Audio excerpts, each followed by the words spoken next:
아멘. 네, 할렐루야를 맞이해서 너무나 감사합니다. 오늘 거룩하고 기쁜 주일에 주님의 몸된 교회에 나와 예배드리는 우리 모든 성도님들에게 우리 하나님의 은혜와 생명과 기쁨이 강같이 흘러넘치길 주의 이름으로 축원합니다. 저는 오늘 이 아침에 믿음의 명문가를 꿈꾸라라는 제목으로 하나님 말씀을 나누기를 원합니다. 많은 사람들은 이 땅에 살아가면서 한 번쯤은 믿음의 명문가를 한번 이루어 봐야 되겠다라고 하는 꿈을 꿉니다. 특별히 우리 젊으신 우리 성도님들은 이러한 마음의 소원이 다 있습니다. 그 유대인의 가운데 아주 유명한 명문 가문이 하나가 있는데 세상적으로 그 로드칠드가입니다. 로드칠드가.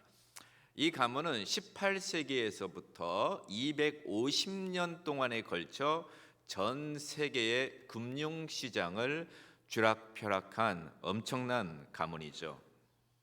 이 가문의 도움이 없으면 유럽의 어떤 왕도 전쟁을 일으킬 수 없다라는 말이 있을 정도로 그의 영향력은 막강했습니다. 이 가문은 유럽뿐만 아니라 미국에도 영향을 미쳤는데요. 미국의 그 유명한 JP 모건이라고 하는 은행, 또 철강의 카네기, 철도의 해리먼, 석유의 록펠러, 굉장히 유명한 분들이잖아요. 이 사람들이 거부가 될 수 있었던 이유는 뒤에 이 로드칠드가의 가문의 자금을 지원을 받아서 거부가 될 수 있었습니다. 미국 화폐를 달러를 발행하는 미국 연방준비은행의 최대 주주가 바로 이 로드칠드가입니다. 미국 화폐에는 로드칠드가의 이 가문을 상징하는 화살 표시가 있습니다. 화살 표시. 이게 상징이거든요, 이 가문에. 이 상징으로 자리 잡은 화살 표시, 달러에 있는 화살 표시에 이러한 에피소드가 있습니다. 어느 날 자기의 죽음을 직감한 아버지 유대인 마이어 암셀 로드칠드가 전 세계에 흩어져서 일하는 그의 5 자녀들을 다 불러 모았습니다. 이들은 각각 영국 런던, 독일 프랑크푸르트, 오스트리아 빈, 이탈리아 나폴리 등 전 세계에 흩어져 있는데 이들이 아버지 앞에 한자리에 모였습니다. 그 아버지가 찾아온 자녀들에게 화살을 하나씩 나눠줬습니다. 그리고 아들들에게 자, 이 화살을 한번 부러뜨려 보렴. 그랬더니 아들들이 쉽게 화살을 다 부러뜨렸습니다. 그 다음에 또 아버지가 화살을 또 아들들에게 5 아들들에게 나눠줬습니다. 근데 한 아들에게 나머지 4 아들의 화살을 다 몰아줬어요. 그리고 그 아들에게 5 개의 화살이 있는데 자, 그거 한번 부러뜨려 봐라. 그 아들이 5 개의 화살을 아무리 부러뜨리려고 해도 힘이 안 되는 거예요. 다른 아들도 그렇고 다른 아들도 그렇고 아버지 부러뜨릴 수가 없습니다. 그때 아버지가 이런 말을 합니다. 너희들이 세계 각지에 흩어져 살더라도 모두 힘을 합하면 이 5 개의 화살처럼 어느 누구도 부러뜨릴 수 없는 힘을 갖게 될 것이다. 그런 교훈을 남깁니다. 그래서 이 아버지가 자녀들에게 전달한 이 교훈을 받고 자녀들이 다시 세계에 뿔뿔이 흩어졌어요. 그리고 난 다음에 이들이요 서로 형제들끼리 얼마나 돕고 마음을 합하여서 전 세계의 국제적인 금융 재벌이 된 것입니다. 이 가문의 이야기예요. 우리나라에도 400년 동안 12대에 걸쳐서 부를 지켜온 경주 최부잣집이 있습니다. 이들에게는 경주 교동 69번지에 있는 12대에 400년 동안 이어온 이 경주 최부잣집의 가문에 이런 말이 있습니다. 교리 최부자 그분 내 사방 백리에 굶어 죽는 사람이 없게 늘 죽을 끓여 굶어 죽는 사람들의 생명을 살리라라고 하는 유명한 가정에 가풍이 있었다고 합니다. 참 귀한 가문이 아닐 수가 없죠. 이렇게 세상에는 물질적으로 큰 부를 이룬 가문들이 있는데, 저는 오늘 우리 성도님들과 함께 믿음의 명문가, 믿음의 정말 하나님 보시기에 믿음으로 대대에 부유한 가정이 어떤 가정인가라고 하는 말씀을 나누기를 원합니다. 사랑하는 성도님들, 우리의 일대뿐만이 아니라 나의 사랑하는 자녀, 또 그의 자녀, 나의 손주에 이르기까지 대대로 믿음을 지키고 믿음에 부유한 명문 가정을 이룬다면 이거 이상 내 인생에 보람된 것이 과연 있을까요? 구약의 하나님은요, 늘 자신을 말씀하면서 이렇게 선포합니다. 나는 아브라함의 하나님이요 이삭의 하나님이요 야곱의 하나님이라 라고 말합니다. 나를 섬기고 나를 경외하는 자에게는 천대에 이르러 복을 주겠다 하면서, 구약에는 족보가 그렇게 많이 나와요. 구약 성경을 읽으면은. 그래서 왜 이렇게 구약에는 족보가 많이 나올까? 여러분들이 이거 너무나 따분하고 지루하지 않냐 생각할 수도 있겠지만 그게 아니에요.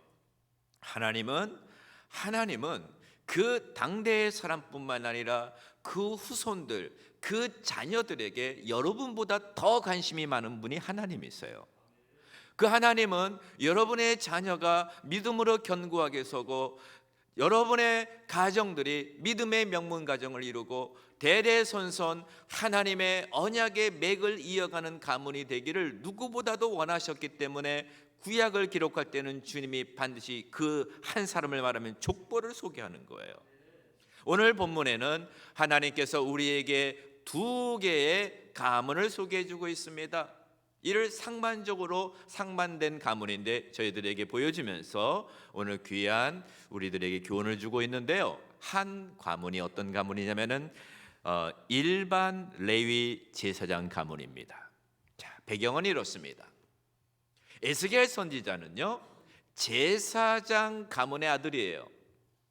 그의 관심은 성전에 있었어요.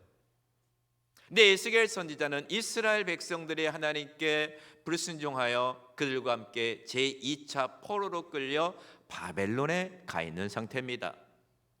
바벨론에 있는 포로 가운데 있는 에스겔 선지자가 환상 가운데 하나님의 비전을 봐요.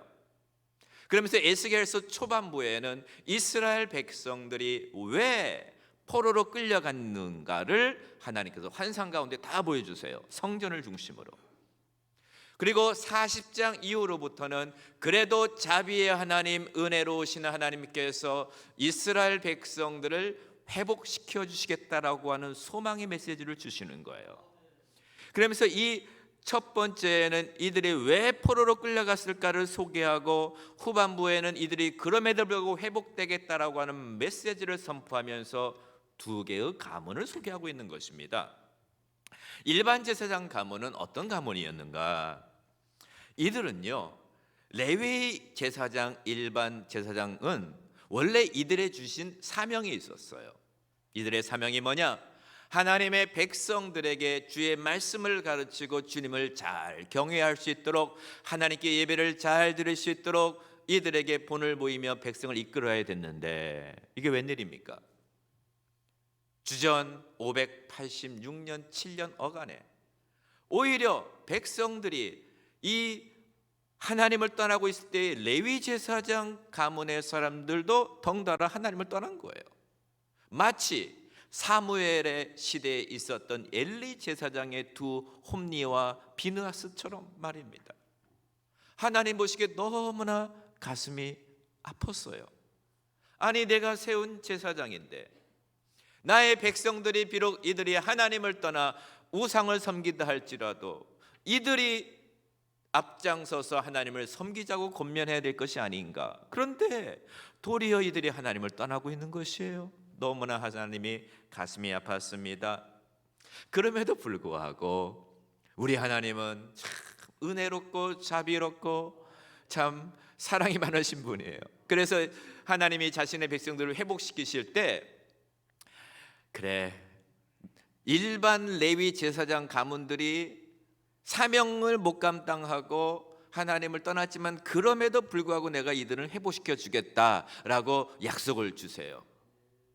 그러면서 주님이 이들을 회복하고 이들에게 다시 사명을 맡기시면서 하나님이 조금 마음에 불편함이 좀 있었던 것 같아요. 그래서 주님이 어떻게 말씀하시냐면요, 자, 에스겔서 44장 10절과 12절에 이렇게 기록이 되어 있어요. 제가 한번 읽어볼게요. 이스라엘 족속이 그릇 행하여 나를 떠날 때에 레위 사람도 그릇 행하여 그 우상을 따라 나를 멀리 떠났다. 하나님 다 보고 계셨던 거예요. 예. 자, 그러면서 주님이 44장 11절에 이 다음 구절 1절에 그렇게 말씀하십니다. 그러나 우리 이 말씀을 읽어볼까요? 시작. 그러나 그들이 내 성소에서 수종들어 성전문을 맡을 것이며 성전에서 수종들어 백성의 번제 희생물과 다른 희생물을 잡아 백성 앞에 서서 수종들게 되리라. 아멘. 자, 하나님 얼마나 자비로우세요. 그러나 너희들이 나를 떠났고 사명을 온전하게 감당하지 못했구나. 그러나 내가 너희들이 내 앞에 다시 회복되어 나를 수종들게 할 수 있도록 회복을 시켜주겠다. 이렇게 약속을 주신 거예요. 이거 하나님의 사랑과 자비가 아닐 수가 없어요. 그런데 하나님의 마음이 이들에게 온전하게 축복을 주고 온전하게 회복을 시켜주었으면 좋겠는데 약간의 제한을 두시는 거예요, 주님이. 그러니까 주님 마음에 약간 좀 불편함이 있었던 것 같아요. 그래서 주님이 에스겔서 44장 13절과 14절에서 주님이 이렇게 말씀하시는 거예요. 자, 우리 이 말씀 다 같이 한번 읽어보도록 하겠습니다.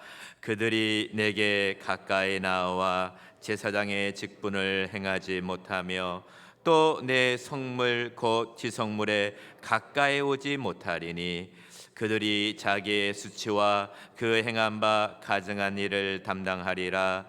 그러나 내가 그들을 세워 성전을 지키게 하고 성전의 모든 수종드는 일과 그 가운데에서 행하는 모든 일을 맡기리라. 아멘. 하나님이요, 이제 당시 이스라엘 백성들에게 바벨론 포로에서 회복을 말씀한 문맥에서 이 일반 레위 제사장들에게 말씀을 주시기를, 자, 너희들이 나를 섬길 수 있도록 모든 일을 맡겨주겠다. 그런데 내 앞에 가까이 나와 제사장 직분을 행하는 것은 조금 힘들겠다. 물론 내가 이런 사명은 다 줄게. 예전에 맡겼던 사명은 다 주는데 가까이 나와 나를 섬기는 거. 여러분, 구약의 성막을 보세요. 성막들이 있어요. 그 다음에 바깥 성소가 있고 그 다음에 지성소, 이 3등분이 있거든요. 자, 이 3등분의 구조가 있는데 성막에서 일반 레위 제사장은 성막 그 뜰에서 짐승들을 잡고 백성들이 오고 그들에게 짐승을 희생자 제사 드리고 그 다음에 문지기 역할은 감당하는데 이 지성소에 들어가서 가까운 데서 하는 것은 좀 내 마음이 불편하다라고 하시는 거예요. 자, 그런데 주님이 또한 가문을 소개시켜줘요. 대조적으로. 그 가문이 어떤 가문이냐면은 사독 제사장 가문이에요. 자, 한번 따라해 보실까요? 사독 제사장 가문. 여러분, 오랫동안 교회 생활하시면서 사독 제사장에 대해서는 좀 많이 설교나 가르침에 대해서 좀 많이 좀 생소하시죠? 이 이름이요. 읽어는 보셨을 거예요. 성경을 읽으시면서. 그런데 여러분, 이 사독 제사장 가문이 어떤 가문인지 아세요? 이 가문은요, 다윗 시대부터 있었어요. 아주 하나님 앞에 충직한 사람들이었어요. 다윗이 인생을 살아가면서 굉장히 고난을 겪었던 곳이 몇 번 있었는데 특별히 왕이 되고 난 다음에 다윗이 고난이 찾아온 적이 있어요. 어떤 고난이었냐면은 아들 압살롬이 반역을 했어요. 그래서 다윗과 모든 신하들이 예루살렘 성을 눈물을 흘리면서 떠나게 됐어요. 압살롬이 반역을 일으켜가지고.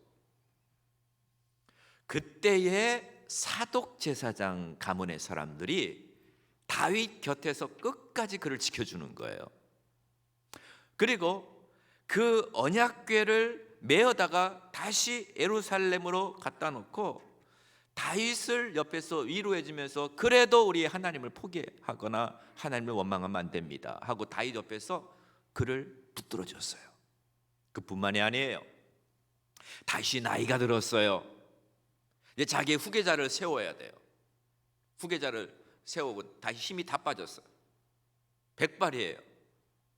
그때에 후계자를 세워야 되는데 반역이 일어났네. 다윗의 넷째 아들 아도니아가 반역을 일으켜서 자기 스스로 왕이 되고자 한 거예요. 그런데 하나님께서 다윗 가문을 향한 하나님의 계획은 아도니아가 아니었어요. 누구냐면은 솔로몬이었어요. 하나님의 계획은 솔로몬에게 기름을 부어 왕을 세우는 건데 아도니아가 반역을 일으켰어요. 그때 다윗의 충직했던 군대 장관 요압이 마음을 변해서 그쪽으로 붙어버렸어요. 굉장히 좀 급박한 상황이 돌아가는 거예요. 그때 이 사독 제사장인들이 다윗 옆에서 딱 서가지고 절대로 그럴 수 없습니다. 우리가 솔로몬을 따로 불러다가 솔로몬에게 기름을 붓고 하나님의 뜻, 하나님의 언약의 라인이 아도니아가 아니라 솔로몬이기 때문에 솔로몬에게 기름을 붓고 하나님의 뜻을 이루겠습니다 하고 하나님의 뜻을 딱 분별하고 다윗을 도와서 이 솔로몬에게 기름 부은 사람들이 사독 제사장 1세대의 사람들이었어요. 얼마나 끝까지 배반하지 않고 1세대가 배반하지 않고 다윗 곁에서 충직하게 그를 도와 주님을 뜻을 이루었던 제사장들이었죠. 그런데 이 사독 제사장 가문이 다윗 시대가 주전 1000년이거든요. 주전 1000년인데 그로부터 지금 이 에스겔 선지자가 말씀을 기록한 이 당시 주전 6세기까지 약 400년에 이르기까지 이 후손들이 그 선조들의 신앙을 지켜왔던 거예요. 그래서 많은 사람들이 많은 이방인들, 많은 이스라엘 백성들과 일반 제사장 가문들이 하나님을 떠날 때에도 사독 제사장 가문의 후손들은 충직하게 그 자리를 쫙 지켰던 거예요. 이 말씀이 에스겔서 44장 15절에 나오는 거예요. 우리 이 말씀 다 같이 한번 읽어보겠습니다. 이스라엘 족속이 그릇 행하여 나를 사독 내 성소의 직분을 지켰은즉 그들은 내게 가까이 나와 수종들되 내 앞에 서서 기름과 피를 내게 드릴지라 주 여호와의 말씀이니라. 아멘. 자, 15절 첫 번째를 보세요. 이스라엘 족속이 그릇 행하여 나를 떠날 때에 사독의 자손 레위 사람 제사장은 내 성소의 직분을 지켰다.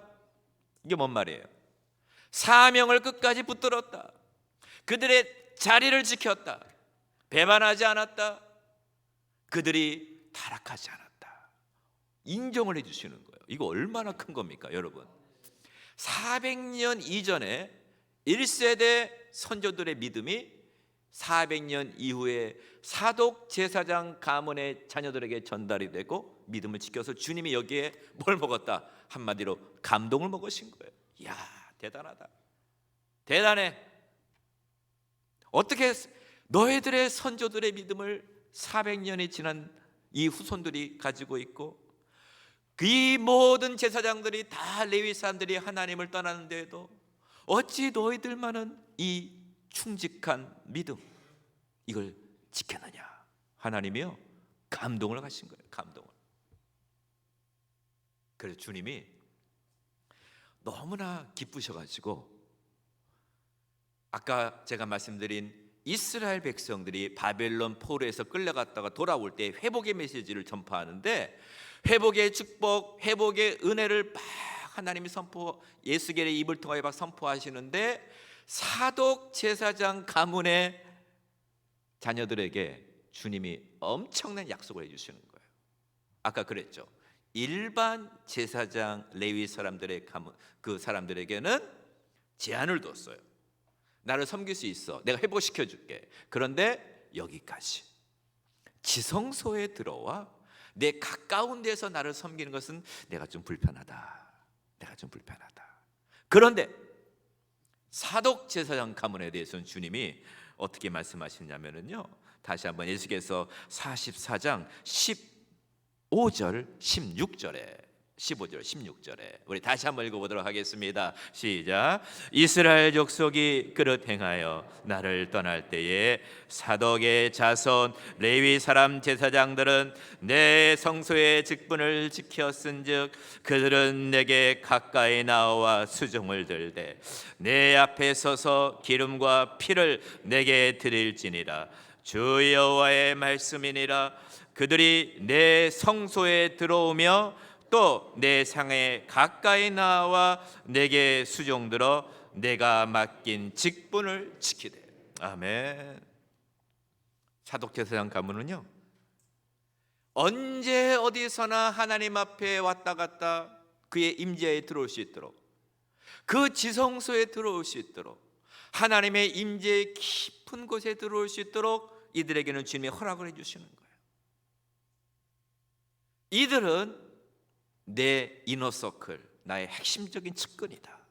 여러분, 정치인들도요, 자기 측근들이 있어. 내 측근들에게는 내 비밀도 말해주고 내 고민도 말해주고 그 다음에 나의 모든 것을 같이 하는 사람들이에요. 그렇죠? 하나님도 그러셔요. 야, 이 사독 제사장 가문을 보니 어떤 일이 있더라도 성전을 지키고 어떤 일이 있더라도 나를 경외하는구나. 이들은 내 가까운 데 와라.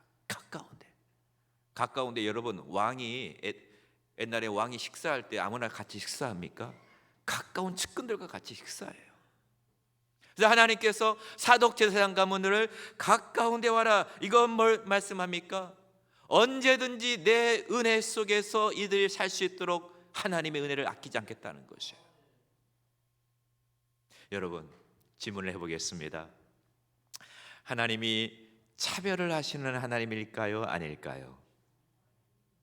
맞아요. 하나님은 차별하지는 않아요. 왜냐하면 갈라디아에서 보면 하나님의 안에는, 예수 그리스도 안에는 유대인이나 이방인이나 헬라인이나 다 차별이 없다. 남자나 여자나 다 차별이 없다라고 말씀하세요.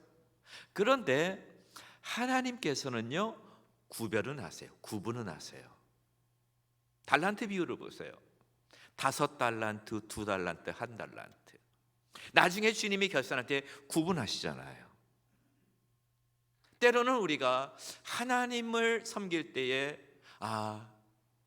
내가 좀 더 하나님 앞에 좀 더 가까이, 우리의 가정이 하나님 앞에 그의 은혜 속에 좀 더 가까이, 이러한 은혜와 축복을 여러분 사모야 하지 않을까요?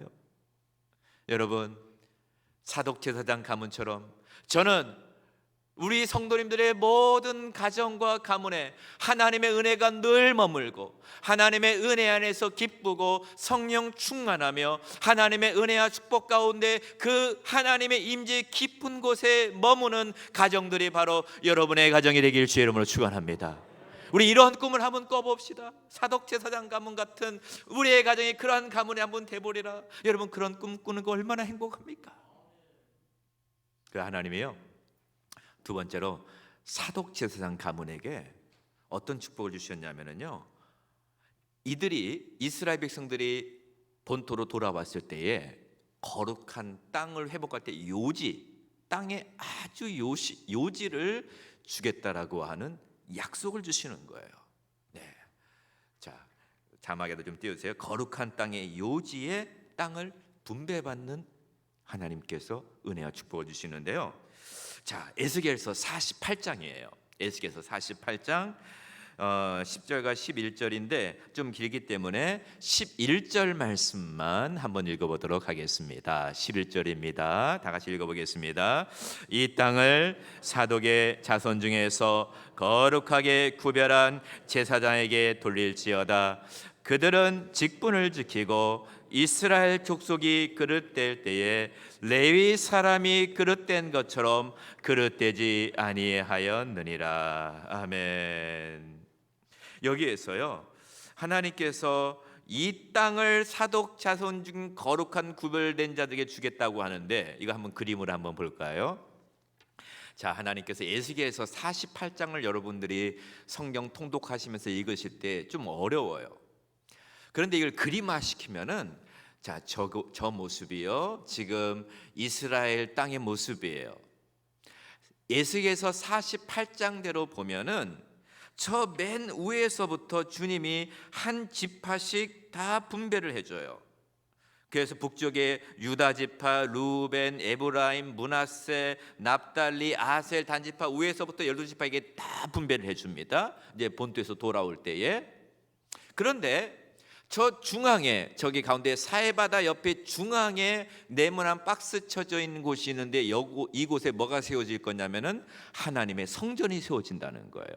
자, 이거를 확대해서 보면은요, 자, 확대해서 더 이 다음 그림을, 다음 사진을 보여주시면 돼요. 다음 사진에 보면은, 네, 저기 그 땅 중앙에 주님이 성전을 세워놓으세요. 그 위에가 레위인들이 거주하는 곳이에요. 일반 제사장들. 그런데 그 성전 바로 앞에 그 땅을 누구한테 주냐고, 저기 보시면요, 사독 제사장을 위한 땅이라는 거예요.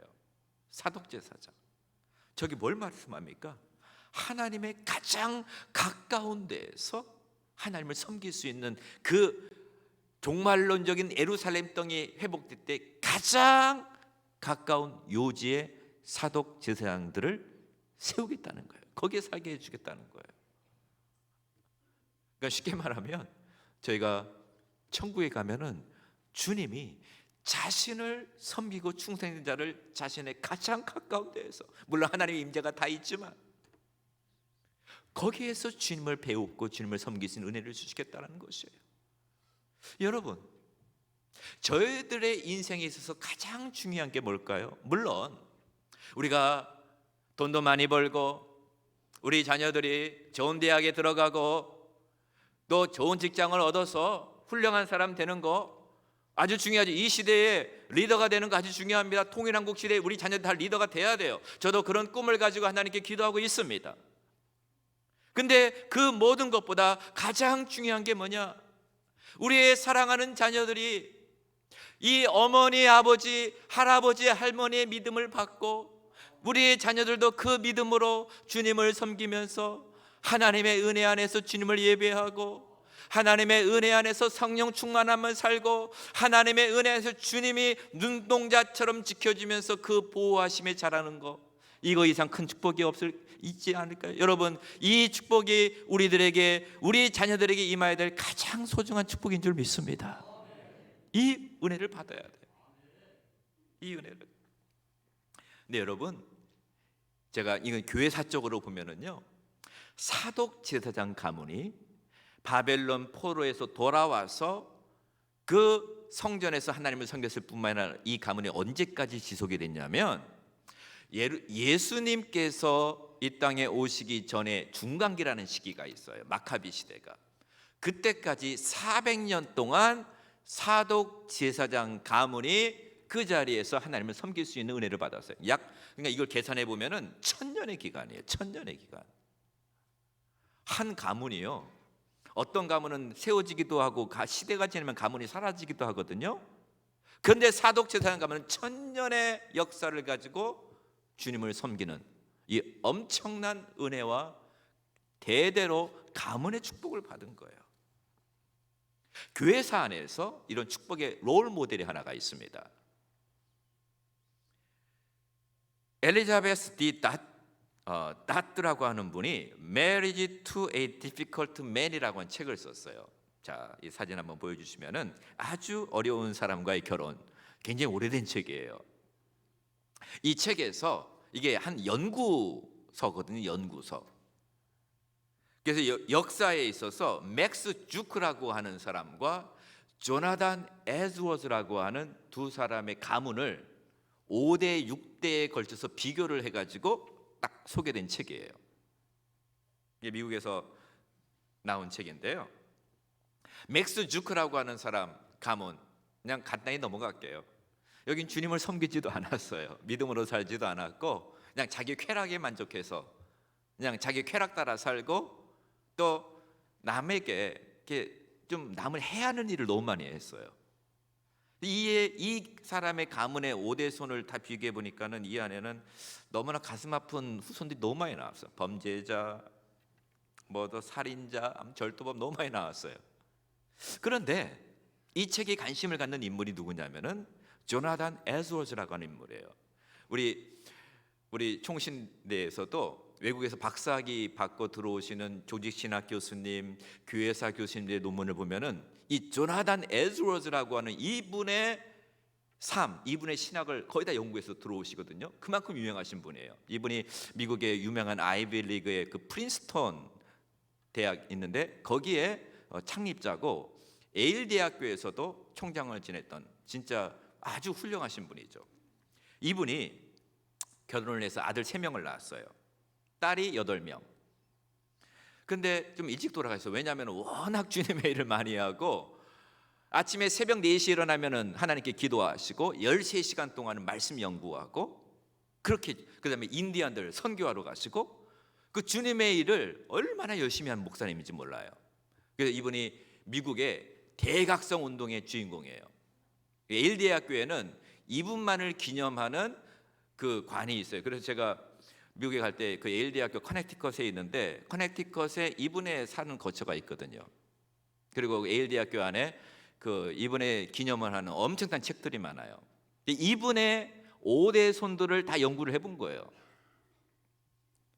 5대 손들을 연구를 해봤더니 약 그 140년 동안 1390명의 후손들이 여기서 나왔는데 이 가운데서 13명이 대학 총장, 65명이 교수, 66명의 의사, 목사, 신학자, 선교사 될 사람이 100명, 변호사가 100명, 판사가 30명, 부통령이 1명, 상원의원 3명, 국회의원, 외교관, 주지사, 시장, 장교, 작가, 철도회사의 책임자, 금융기관의 장, 셀 수 없이 나온 거예요.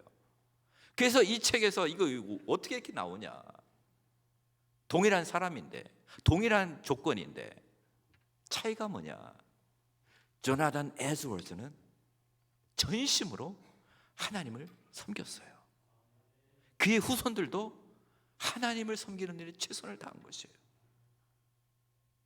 사랑하는 성도님들, 제가 어제 이야기 들었어요. 대전 지역에 교육열이 그렇게 높대요. 우리나라에서 2번째 가면 서러울 정도로. 보니까 카이스트도 있고 우리나라 수재들 많이 모여 있더라고요. 보니까는 외국에서 박사학위 받으신 분들도 많고 다 자녀들 좋은 데 보내려고 정말 부모님들이 얼마나 열심히 자기 안 먹고 안 입고 하면서 애들 학원 보내고 그렇게 하잖아요. 서울도 마찬가지예요. 그런데 우리가 그렇게 해서 자녀를 잘 이 땅에서 하는 것도 좋지만은 어떻게 이 조나단 에드워드처럼 이 사독 가문의 후손들처럼 우리가 명문 가정을 이 땅에서 만들어 갈 수가 있을까요? 이게 우리의 숙제예요. 우리의 숙제예요. 자, 제가 3가지만 말씀드리겠습니다. 우리가 명문 가정을 이루기 위해서는 사독 제사장 가문처럼 1세대가 하나님 앞에 잘해야 돼요. 1세대가 꿈을 가져야 돼요. 1세대가. 물론 그런데 우리 후손이 우리의 선조들이 어떻게 된 거 우리는 그렇게 중요하지 않아요. 몰라요. 그러나 중요한 건 나예요. 나로부터 1세대가 시작된다고 생각을 하시고 하나님, 내가 먼저 하나님 앞에 1세대가 믿음의 명문 가정의 꿈을 꾸셔야 돼. 그리고 하나님 앞에 충성된 삶을 살아가야 될 줄을 믿습니다. 그리고요, 그런데 제가 성경 구약을 잘 봤어요. 1세대라고 해서 처음부터 다 잘한 것은 아니었어요. 아브라함 보세요. 아브라함도 데라가 결손 가정이에요. 데라. 야곱 보세요. 야곱도 그 가정이 온전하지 못해요. 그럼에도 불구하고 아브라함과 이삭과 야곱에 뭐가 있는지 아세요? 하나님의 언약을 붙잡는 꿈이 있었어요. 하나님, 내가 하나님의 언약을 붙잡습니다. 아브라함이 하나님이 네 후손이 하늘의 별처럼 바닷가의 모래처럼 많아지라는 꿈을 붙잡고 살아간 것이에요. 그러므로 우리 사랑하는 성도님들, 1세대 우리 젊으신 우리 집사님들, 또 우리 모든 성도님들, 내가 먼저 하나님 앞에 믿음의 명문 가정을 이루겠다라고 하는 그의 말씀을 붙들고 꿈을 꾸시길 주의 이름으로 축원합니다. 꿈을 꾸세요. 꿈을 꾸세요. 두 번째, 우리 자녀들에게 무엇보다도 믿음의 교육을 잘 시켜야 돼요. 믿음을 전수해 줘야 돼요. 믿음. 제가 실은 우리 대전 남부교회 4년 전에 왔었어요. 그래서 토요일 날 이 자리에서 강의를 했어요. 무슨 강의냐면은 우리 담임 목사님이신 유명렬 목사님께서 얼마나 교육에 대한 열정이 있는지 몰라요.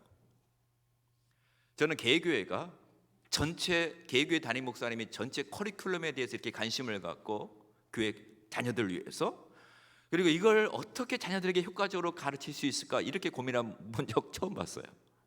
이걸 위해서 교수를 한국에서 사당동에서 불러가지고 우리 이거 해야 된다, 우리 자녀들을 잘 키워야 된다, 이 비전이 분명하신 분이에요, 목사님.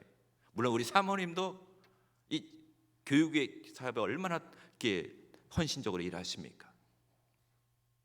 우리가 있잖아요, 다음 세대를 위해서는 반드시 교회 안에서 교육, 제가 총신대에서 교육하는 이 사명을 감당해서 그런 것이 아니라 진짜 교육이 중요해요.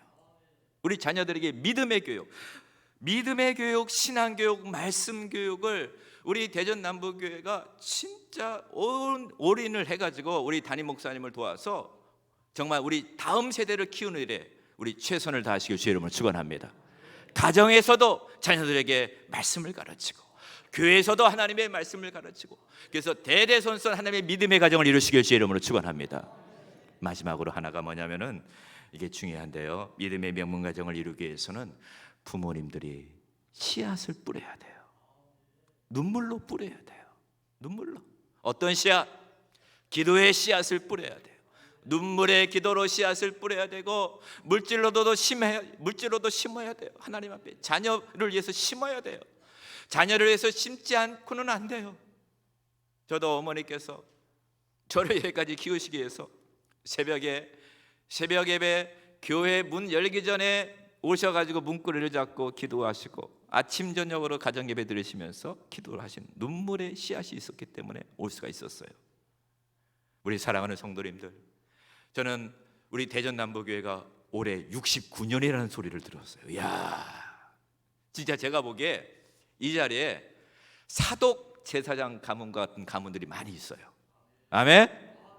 내년에 70년이라는 거예요. 와, 한 교회가 70년을 이어오기는 쉬운 게 아니거든요. 네, 대전 남부교회에 중요한 자산이 있어요. 대대손손 하나님을 잘 경외하고 주님의 교회를 사랑하며 주의 종에게 배반하지 아니하고 믿음으로 주님의 교회를 섬기는 이 귀한 대대손손 내려오는 신앙의 가문, 신앙의 정통, 이거를 꼭 지키시면서 저는 우리 대전 남부교회가 이 시대에 사독 제사장 가문의 축복이 우리 모든 성도님들의 가정에 임하여서 여러분뿐만 아니라 여러분의 자녀들과 여러분의 그 후손들까지도 하나님 앞에 은혜 받고 하나님 앞에 보호하심 받고 하나님께 축복을 받아서 앞으로 교회의 일꾼도 나오시고 이 시대에 이 나라 민족을 위한 훌륭한 일꾼들도 이 조나단 에드워즈 목사님의 가정처럼 정말 많이 배출되어서 이 시대에 하나님께 쓰임받는 여러분의 모든 가정과 가문이 되시기를 주의 이름으로 축원합니다. 기도하시겠습니다. 하나님 아버지, 감사합니다. 우리 대전 남부교회를 기억하시고 축복하여 주시옵소서. 주님, 지금 69년 동안 주님께서 지켜주셨고 은혜를 베풀어 주셨는데 이 다음 또 30년을 갈 수 있도록 우리 모든 성도님들에게 믿음의 명문 가정을 꿈꿀 수 있는 그 꿈과 소망과 비전을 이 아침에 허락하여 주시옵소서. 주님의 은혜 가운데 가정이 하나님의 복을 받게 하여 주시옵소서. 감사하며 예수님의 이름으로 기도하옵나이다. 아멘.